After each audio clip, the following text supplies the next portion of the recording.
محدث سورتی نے کہا کہ سنو، اعلی حضرت جو ہیں بریلی کے،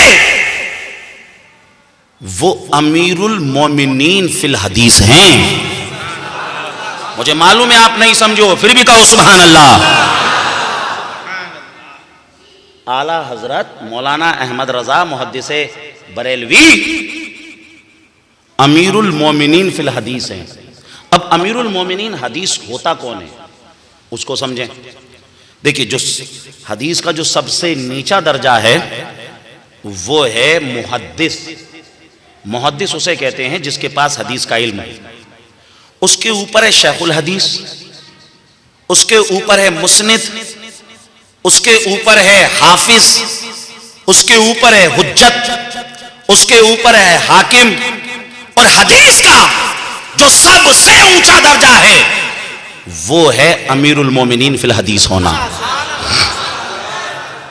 جو حدیثوں کا علم رکھے اسے محدث کہتے ہیں، جو حدیثوں کا درس دے اسے شیخ الحدیث کہتے ہیں، اور جسے حدیثوں کا اور علم ہو جائے، سندوں کے بارے میں جانکاری ہو جائے، اسے مسند کہتے ہیں، اور جسے 1,00,000 حدیثیں یاد ہوں حدیث کی ٹرمنالوجی میں اسے حافظ کہتے ہیں۔ ایک تو قرآن شریف کے جو حافظ ہوتے ہیں انہیں حافظ کہتے ہیں، مگر جو حدیث کی اصطلاح ہے اس میں جسے 1,00,000 حدیثیں یاد ہوں، 1,00,000 حدیثیں، اسے حافظ کہتے ہیں۔ حافظ سے اونچا درجہ جسے 3,00,000 حدیثیں یاد ہوں اسے حجت کہتے ہیں۔ 3,00,000 حدیثیں جسے یاد ہوں اسے حجت کہتے ہیں، اور جسے ساری حدیثیں معلوم ہوں اسے حاکم کہتے ہیں۔ جسے ساری حدیثوں کا علم ہو سندن، جسے ساری حدیث کا علم ہو روایتن درایتن، اس کے راویوں کے اعتبار سے، علل کے اعتبار سے، جرح و تعدیل کے اعتبار سے، اسماء الرجال کے اعتبار سے، اسے کہتے ہیں حاکم۔ اور حاکم سے بھی جو اونچا درجہ ہے اس درجے کا نام ہے امیر المومنین فی الحدیث۔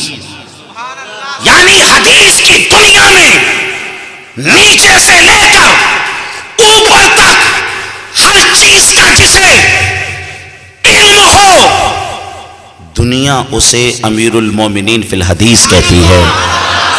اور اعلیٰ حضرت کے بارے میں کوئی چھوٹے موٹے محدث نہیں، محدث سورتی جو ان سے عمر میں بھی بڑے ہیں وہ کہتے ہیں کہ اعلیٰ حضرت امیر المومنین فی الحدیث ہے۔ اب امیر المومنین فی الحدیث ایسا نہیں ہے کہ دنیا میں بہت گزرے ہوں، ایسا نہیں ہے۔ امام سیوطی لکھتے ہیں کہ اس دنیا میں جو امیر المومنین فی الحدیث ہوئے وہ کون ہیں؟ وہ امام شعبہ ہیں۔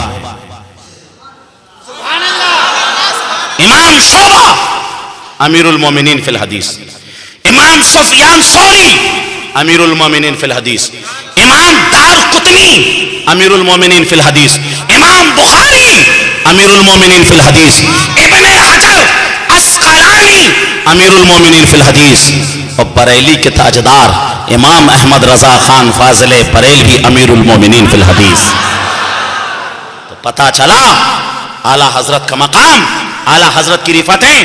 اور محدث سورتی ہی نے پیلی بھیت میں مدرسۃ الحدیث کی سنگ بنیاد کے جلسے میں اعلیٰ حضرت کو بلایا، اور اعلیٰ حضرت نے علم حدیث کے تعلق سے 3 گھنٹے کی جب تقریر کی تو جتنے بھی علماء تھے سارے کے سارے اعلیٰ حضرت کی حدیث دانی کے قائل ہو گئے، سارے کے سارے اعلیٰ حضرت کے علم حدیث کو ماننے پر مجبور ہو گئے۔